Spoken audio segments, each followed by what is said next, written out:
Hai guys, Assalamualaikum warahmatullahi wabarakatuh. Terima kasih buat kalian yang udah klik video ini. Membahas soal Mesopotamia, apakah kalian pernah dengar Taman Gantung Babilonia?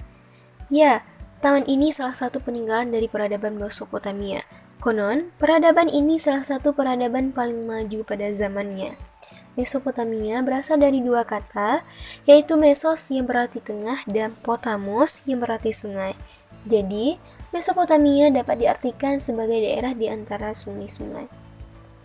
Peradaban Mesopotamia merupakan salah satu peradaban tertua di dunia yang diperkirakan bermula sejak tahun 5000 sebelum Masehi. Bahkan, para ahli mempercayai bahwa Mesopotamia adalah tempat asalnya peradaban manusia di dunia. Para ahli berbakala di Eropa juga menemukan bahwa pusat peradaban tertua di dunia berada di peradaban Mesopotamia yang terletak di lembah Sungai Yufrat dan Sungai Tigris. Bangsa yang pertama kali menguasai wilayah Mesopotamia ialah bangsa Sumeria. Selain Sumeria, bangsa-bangsa yang pernah mengembangkan peradabannya di Mesopotamia adalah Akkadia, Babilonia, Assyria, dan Babilonia Baru. Buat kalian yang penasaran seperti apa sih kehidupan manusia pada masa Mesopotamia ini? Yuk sama-sama kita bahas. Dan go anyway, keep on watching.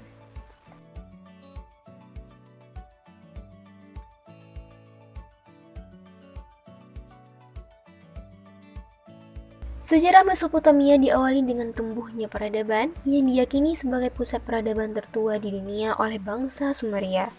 Situs perkembangan paling awal revolusi Neolitik yang berlangsung itu dari sekitar 10.000 sebelum Masehi. Di sekitar 5000 sebelum Masehi, di wilayah ini terlihat ada teknologi irigasi yang ikut menentukan sistem pertanian kuno. Bangsa Ubaid merupakan bangsa pertama yang tinggal di Mesopotamia, tetapi tidak banyak keterangan dari bangsa ini. Pada masa itu, penduduk Mesopotamia telah hidup makmur karena daerahnya sangat subur untuk bercocok tanam. Munculnya peradaban Mesopotamia diawali dengan tumbuhnya peradaban oleh bangsa Sumeria. Masyarakat Sumeria hidup dengan cara bertani. Mereka mengairi tanah garapan dengan membuat saluran air dari Sungai Yufrat dan Tigris. Hasil pertanian terpenting mereka ialah gandum, jemawut, dan jelai, yang merupakan diangkut menggunakan kereta atau gerobak yang diberi roda.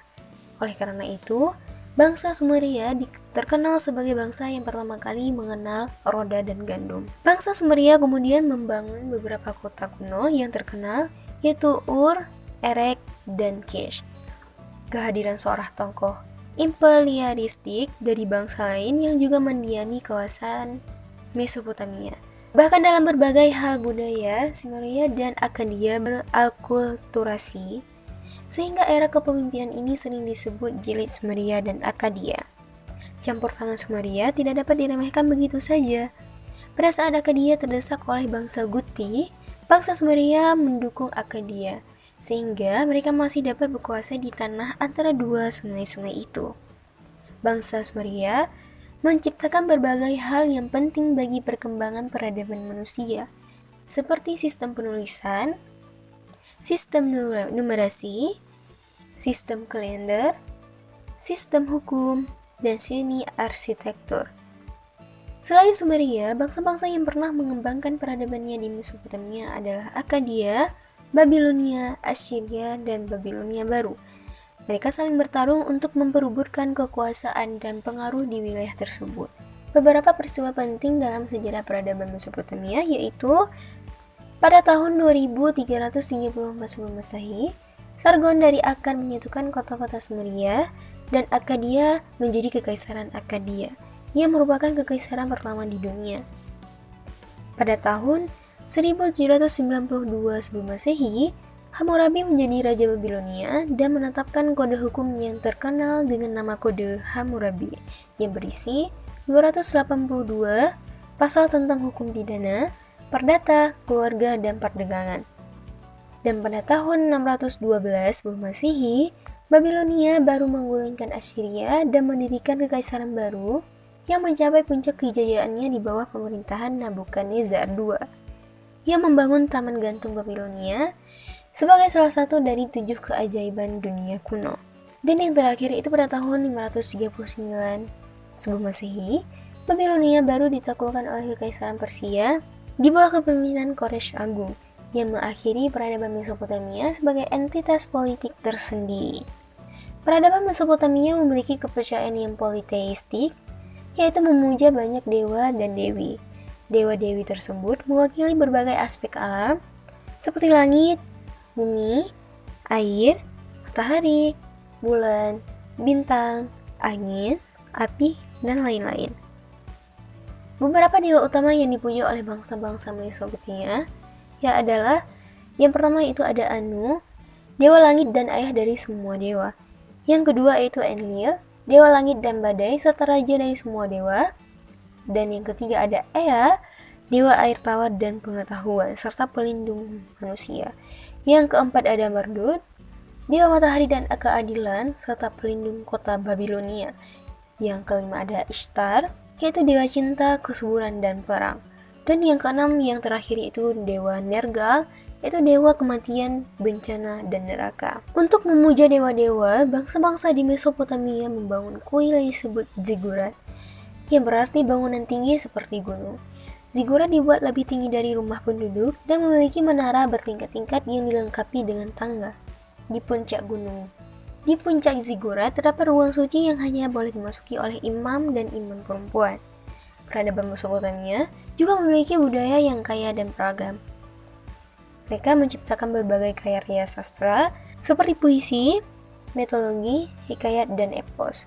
Salah satu karya sastra terkenal dari peradaban Mesopotamia adalah epos Gilgamesh yang menceritakan petualangan Raja Uruk bernama Gilgamesh dan sahabatnya Enkidu.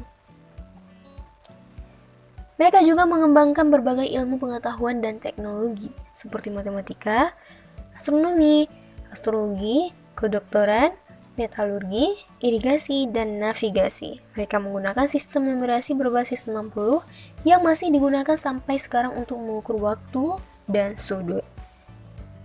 Peradaban Mesopotamia meninggalkan banyak peninggalan yang dapat kita lihat sampai sekarang.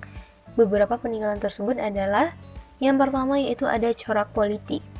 Seperti peradaban-peradaban kuno pada masanya, peradaban Mesopotamia juga menganut politik teokrasi. Penguasa tidak hanya memiliki peran di bidang politik dan pemerintah. Para raja-raja di masa Mesopotamia ini juga bertindak sebagai pemuka agama. Bahkan, Raja Hammurabi dipercaya rakyatnya mampu berbicara dengan dewa sehingga dapat mengeluarkan hukum Hammurabi. Selanjutnya yaitu corak ekonomi. Sebagai salah satu peradaban yang terletak di dekat sungai, peradaban Mesopotamia terkenal dengan hasil pertanian, mulai dari hasil gandum, barley, apel, dan anggur. Selain untuk pertanian, peradaban ini juga memanfaatkan sungai untuk menangkap ikan-ikan air tawar. Para pelayan Mesopotamia akan menggunakan jaring yang besar untuk menangkap ikan dalam jumlah yang banyak. Ikan-ikan yang berhasil ditangkap akan dikonsumsi masyarakat bersama dengan buah-buahan. Yang selanjutnya ada sosial budaya.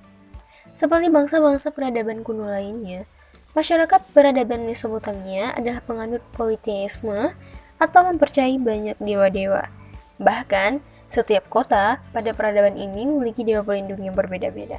Salah satu peninggalan budaya peradaban ini adalah epos Gilgamesh. Epos ini berisikan cerita-cerita pada masa pemerintahan Gilgamesh sekitar tahun 2700 sebelum Masehi sampai 2500 sebelum Masehi. Jauh lebih tua dari epos Mahabharata yang terkenal yang sering kita dengar. Yang selanjutnya ada sains dan teknologi. Kalian pasti sudah paham kalau peradaban Mesopotamia adalah salah satu peradaban dengan ilmu pengetahuan dan teknologi yang cukup maju pada masanya. Selain huruf paku yang diciptakan bangsa Sumeria, peradaban ini juga menciptakan sistem numerasi sego-gesimal atau perhitungan angka berbasis 60. Sistem ini masih digunakan sampai sekarang loh, misalnya untuk membagi 1 jam menjadi 60 menit, atau 1 menit menjadi 60 detik.